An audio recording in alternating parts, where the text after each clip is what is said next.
Ne sois jamais comme ce gars-là. Parce qu'ici, s'il tombe à l'eau, il est mort. Et en plus, ce n'est pas pour rien que ce qu'il fait est actuellement illégal, puisque c'est sûrement l'un des seuls endroits de l'océan où tu es banni.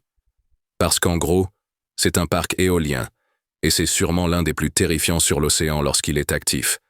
Et là, il ne l'est pas parce que la mer est très calme, et à part le petit bip qu'on entend pour éloigner les oiseaux, il n'y a rien de spécial.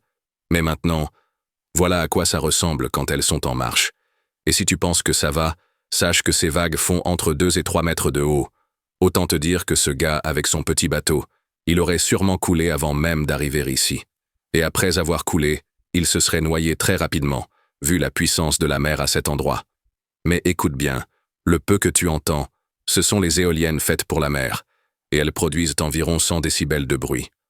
Le temps d'aller et revenir, tu as déjà des dommages auditifs à vie.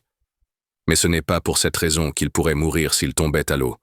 Tu sais que ces éoliennes produisent de l'électricité, beaucoup d'électricité, assez pour alimenter 2 millions d'habitants avec ce parc à lui seul. Et cette électricité est transportée par des câbles, sous-marins, qui parfois ne sont pas très bien entretenus. Je pense que tu vois où je veux en venir. Et il peut arriver qu'avec l'érosion et des dommages, le câble se casse. Dans ce cas, déjà, toute la vie sous-marine dans un rayon de 50 mètres meurt directement, grillée presque instantanément.